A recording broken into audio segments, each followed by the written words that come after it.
Trump की धमकी को लेकर ईरान लाल आंखें दिखा रहा है। फ्रांस ने ईरान और सऊदी की फ्लाइट्स रोक दी हैं। मिडिल ईस्ट में जिस तरह के हालात चल रहे हैं वो क्या जो युद्ध की आग रहेगी वो सभी को झुलसाने वाली नहीं है। बड़ा सवाल बना हुआ है। मिडिल ईस्ट धधकेगा तो आंच सब पर आएगी। भारत पर भी इसका जाहिर तौर पर असर होगा। और क्या ऐसे हालात हो चले हैं कि अगर अमेरिका ने एक भी गोली चलाई तो ईरान इससे युद्ध समझेगा, क्योंकि ईरान तो बातें इसी तरह की कर रहा है। ईरान की छाती पर टॉमहॉक मिसाइल तान दी गई और खामनेई अंडरग्राउंड हुए। अब क्या करने जा रहा है अमेरिका? IRGC कमांडर क्यों कह रहे हैं कि ईरान की उंगली ट्रिगर पर है? खामनेई को हाथ लगाया तो ट्रंप के आगे खड़े हो जाएंगे 88 नए खामनेई, पूरे मिडिल ईस्ट को जलाकर खाक कर देंगे। ये क्या प्लान है? क्यों इस तरह की बातें हो रही हैं और क्या स्थितियां वाकई इतनी गंभीर हो चली? इन्हीं सब सवालों के जवाब खोजेंगे। नमस्कार, आपके साथ में ललित प्रजापति। अमेरिका और ईरान के बीच फिर से तनाव तेज हो गया है। ट्रंप ने मिडिल ईस्ट में एक बड़ा नौसैनिक बेड़ा भेजने की बात कही है। इसे लेकर बहुत सारी रिपोर्ट्स भी सामने आई हैं।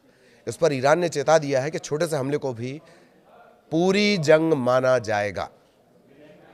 छोटे से हमले को पूरी जंग माना जाएगा। ईरान ने पूरी सेना को हाई अलर्ट पर रखा है। हालात इतने बिगड़ गए हैं कि फ्रांस की एयरलाइन ने इजराइल, दुबई और सऊदी अरब की उड़ानें रद्द कर दी हैं। पूरी दुनिया मानो मिडिल ईस्ट को लेकर अलर्ट पर है। हाल ही के दिनों में ऐसा लग रहा था, कुछ दिनों में, कि भाई हालात को संभल रहे हैं, बातचीत और नरमी के संकेत मिल रहे हैं, लेकिन अब फिर से तस्वीर बदलती दिख रही है। दोनों देशों के बीच तनाव दोबारा तेज हो गया है और पूरी दुनिया की नज़र इस पर लगी हुई है। फ्रांस ने पैसेंजर प्लेन रद्द कर दिए हैं। अमेरिकी राष्ट्रपति डोनाल्ड ट्रंप ने शुक्रवार को ऐलान किया कि मिडिल ईस्ट की तरफ अमेरिकी नौसेना का एक बेड़ा भेजा जा रहा है। इसे उन्होंने आर्माडा करार दिया है। आर्माडा USS अब्राहम लिंकन को कहा जाता है। इसके जवाब में ईरान का रुख और कड़ा है। उसने साफ कर दिया कि किसी भी प्रकार का हमला हो उसे हम पूर्ण युद्ध के रूप में देखेंगे। वो छोटा हो, सीमित हो, तो भी उसे पूरी जंग माना जाएगा। रिपोर्ट के मुताबिक इजराइल ने अपना हवाई क्षेत्र खाली कर दिया है और इलाके में अमेरिका का बड़ा युद्धपोत USS अब्राहम लिंकन और दूसरी सैन्य ताकतें मौजूद हैं। ये हालात बता रहे हैं कि क्या कुछ बड़ा होने वाला है। ये इशारा कर रहे हैं। एक एक कर विस्तार से भी आपको बताएंगे। ईरान के एक वरिष्ठ अधिकारी ने कहा है कि अमेरिका का सैन्य जमावड़ा सीधे तौर पर खतरा है। उन्होंने चेतावनी दी कि अगर हमला हुआ तो ईरान अपने पास मौजूद हर ताकत से जवाब देगा। उनका यह भी कहना था कि चाहे कोई भी स्ट्राइक हो, कोई उसे सर्जिकल कहा जाए या सीमित कहा जाए, वो हमारे लिए पूरी जंग होगी और जवाब भी उसी स्तर का होगा। यानी ईरान कहना चाह रहा है कि अमेरिका की तरफ से एक भी गोली चलाई गई तो वो उसे पूरा युद्ध मान लेगा। ट्रंप के बयान के बाद अमेरिकी मीडिया में इस तरह की खबरें आई कि aircraft carrier Abraham Lincoln, 3 missile से लैस युद्धपोत और F-15 fighter jet middle east की तरफ भेजे जा रहे हैं। इसके जवाब में ईरान ने अपनी सेना को हाई अलर्ट पर रख दिया। ईरानी अधिकारी ने कहा है कि उन्हें उम्मीद है कि ये जमावड़ा असली टकराव के लिए नहीं है, लेकिन सेना हर हाल के लिए तैयार है। इसी बीच जो ईरान के सैन्य नेता हैं उन्होंने भी सख्त लहजा अपना लिया है। ईरानी सेना के प्रवक्ता ने कहा कि अगर सर्वोच्च नेता अयातुल्लाह खामेनेई के खिलाफ कोई ठोस कदम उठाया गया या कोशिश की गई तो नतीजे बहुत खतरनाक होंगे। रिवॉल्यूशनरी गार्ड्स के कमांडर ने कहा है कि ईरान की उंगली ट्रिगर पर है। खबर यह भी है कि अमेरिका की बढ़ती सैन्य तैनातियों के बीच ईरान के जो सर्वोच्च नेता हैं Ayatollah Ali Khamenei underground shelter में वो चले गए हैं। इस तरह की खबरें हैं। इसने क्षेत्रीय तनाव को और गहरा कर दिया है। खामेनेई ने संभावित अमेरिकी हमले की आशंका के चलते तेहरान में एक विशेष सुरक्षित बंकर में शरण ले ली है। इसी बीच ईरानी सत्ता के भविष्य को लेकर अटकलें तेज हो गई हैं।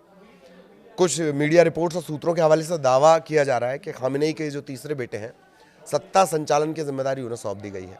हालांकि इन खबरों की ईरानी सरकार की तरफ से कोई आधिकारिक पुष्टि नहीं की गई है। ईरान इंटरनेशनल की रिपोर्ट में ईरानी सरकार के 2 करीबी सूत्रों के हवाले से कहा गया है कि सुरक्षा कारणों से ऐसा किया गया है। ऐसा तब किया गया जब तेहरान वॉशिंगटन के बीच तनाव एकदम चरम पर है। दोनों तरफ से लगातार बयानबाजी है। बयानबाजी भी क्या है, दमबाजी है वो बयानों की। अगर अमेरिका की सैन्य तैनाती को थोड़ा विस्तार से देखें तो पश्चिम मीडिया के मुताबिक अमेरिका ने मध्य पूर्व में एक और परमाणु पनडुब्बी तैनात की है जो करीब करीब 150 टॉमहॉक क्रूज मिसाइलों से लैस बताई जा रही है। ये पनडुब्बी अमेरिका नौसैनिक बेड़े में शामिल हुई हैं, जिनकी अगुवाई विमान वाहक पोत अब्राहम लिंकन कर रहा है। इस कैरियर स्ट्राइक ग्रुप में 4 फाइटर स्क्वाड्रन शामिल हैं और ये अरब सागर की तरफ बढ़ रहा है। इसके अलावा लंबी दूरी की जो टॉमहॉक मिसाइलों से लैस अमेरिकी विध्वंसक जहाज है वो भी तैनाती का हिस्सा बताए जा रहे हैं। इन खबरों के सामने आने के तत्काल बाद इस सैन्य गतिविधि पर ईरान ने कड़ा रुख अपनाया था। ईरान के रक्षा मंत्रालय के प्रवक्ता हैं ब्रिगेडियर जनरल रेजा तलैनिक, उन्होंने ये दावा किया कि इजराइल के साथ जून में जो 12 दिन का करीब संघर्ष हुआ था उसके बाद से ईरान की जो मिसाइल क्षमता वो पहले से कहीं अधिक मजबूत हुई है। उन्होंने कहा कि उस संघर्ष से मिले सबक के आधार पर ईरान ने अपनी मिसाइल रक्षा प्रणाली को मजबूत किया है।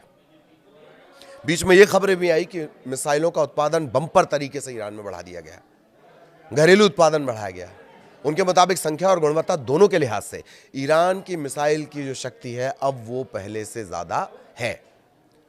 कई मीडिया रिपोर्ट्स में दावा किया जा रहा है कि ईरान की सत्ता को उखाड़ फेंकने के लिए ट्रंप ने एक ब्लूप्रिंट भी तैयार कर लिया है।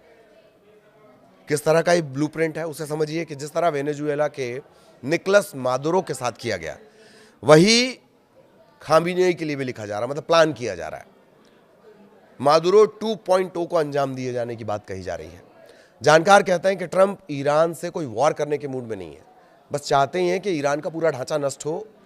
वो नहीं चाहते कि ईरान का पूरा ढांचा नष्ट हो, तबाही विध्वंस ऐसा कुछ नहीं, सिर्फ सुप्रीम लीडर को हटा दिया जाए और उनकी जगह अपनी पसंद का मोहरा बिठा दिया जाए। ठीक ऐसा ही वेनेजुएला में भी हुआ था। राष्ट्रपति को आप वहां से उठा के ले आए और फिर जो अमेरिकी पसंद के प्रशासक थे वो वहां बैठा दिए गए। लेकिन क्या ईरान की वाकई वेनेजुएला से तुलना की जा सकती है? ईरान कोई वेनेजुएला है नहीं, ये एक बारूद का ढेर है जिससे अगर अमेरिका ने खामेनेई को हटाया तो वहां संवैधानिक संकट पैदा हो जाएगा। ईरान का संविधान कहता है कि 88 कट्टरपंथी मौलवियों वाली असेंबली ऑफ एक्सपर्ट्स ही नया लीडर चुनेगी। कुछ नाम हम आपको बताते हैं, ये उन 88 नामों में से हैं जो कभी भी 88 खामनेई बनकर खड़े हो सकते हैं यूएस के सामने। कुछ नाम जो चर्चाओं में, मोहम्मद मेहदी मीर बाघेरी, वो धड़ा जो ये मानता है कि ईरान को अब परमाणु बम बना ही लेना चाहिए। मुस्तफा खामेनेई सुप्रीम लीडर का बेटा है जिसे सेना यानी IRGC का समर्थन भी है। अली असगर हिजाजी खामेनेई के पूर्व इंटेलिजेंस चीफ जिनके पास पर्दे के पीछे असल ताकत है। ये हैं वो चेहरे जो ट्रंप के लिए 88 नए खामेनेई कभी भी बन सकते हैं। जानकार कहते हैं कि अगर अमेरिका ने बिना सोचे समझे खामेनेई को हटाया तो ईरान में एक ऐसा सिविल वॉर शुरू हो जाएगा जिसकी आग पूरे मिडिल ईस्ट को जला देगी। एक और बात है कि ईरान में अगर यह घटनाक्रम होता है तो अगल बगल के जो ग्रुप हैं जिन्हें यूएस टेररिस्ट ग्रुप मानता है वो तत्काल एक्टिव हो जाएंगे। ये सारा घटनाक्रम उस वक्त हो रहा है जब ईरान पहले से ही अंदरूनी उथल पुथल से गुजर रहा है। महीनों से प्रदर्शन चल रहे हैं, उन पर सख्ती भी बरती गई है। ये ईरान का तरीका है, इससे पहले भी यही हुआ है। और एक और बड़ी बात कि ईरान को वेनेजुएला, जब हम जिक्र कर रहे थे कि वेनेजुएला नहीं समझा जा सकता, 17 साल में कई बार कोशिश हुई है ईरान पर तख्ता पलट, सेना पलट, जो तख्ता पलट है इसकी, लेकिन IRGC का पावर, विपक्ष के पास किसी चेहरे का ना होना, खामनेई की जबरदस्त पकड़ लोगों के बीच भी, बासिज जो उनका एक ग्रुप है जो आम लोगों के बीच आम तरह से रहता है, ये वो की पॉइंट है जिन्होंने 17 साल में कई बार जो तख्ता पलट की कोशिश हुई उसे नाकाम कर दिया है। वापस आएंगे, अभी जो प्रदर्शन चल रहा है उन पर सख्ती की जा रही है। पहले ये प्रदर्शन महंगाई, करप्शन, इन तमाम चीज़ों को लेकर शुरू हुए थे, बाद में ये इस्लामिक सत्ता को हटाने में तब्दील हो गए। अमेरिका उसे लगातार शह देता रहा, हवा देता रहा। इधर मानवाधिकार समूहों का दावा है कि हज़ारों लोग मारे गए हैं, लगभग 5000 लोगों के मारे जाने का आंकड़ा कहा जा रहा है। लेकिन अलग अलग संगठन है, वो अलग अलग दावा कर रहे हैं। कुछ तो ये तक कह रहे हैं कि इनकी संख्या कई हज़ार तक जाएगी। पिछले हफ्ते ट्रंप ने कहा था कि उन्होंने सैन्य कार्रवाई से कदम पीछे खींचे हैं क्योंकि ईरान ने भरोसा दिया कि पकड़े गए प्रदर्शनकारियों को फांसी नहीं दी जाएगी। तब लगा था कि हालात ठंडे पड़ रहे हैं, लेकिन अब फिर माहौल गर्म हो गया। ईरान ने ट्रंप के दावे को झूठा बता दिया है। इस बढ़ते तनाव का असर जमीन के साथ साथ आसमान में भी दिखने लगा है। इससे भी समझिए, आसमान में ये तनाव दिख रहा है, बाकी देश फ्लाइट्स कैंसिल कर रहे हैं। क्या उनके पास कोई इनपुट है कि कुछ घंटों में तबाही हो सकती है? फ्रांस की एयर फ्रांस और नीदरलैंड की KLM ने इजराइल, दुबई और सऊदी अरब के लिए अपनी उड़ानें रद्द कर दी हैं। लगभग रविवार तक प्लेन नहीं उड़ेंगे।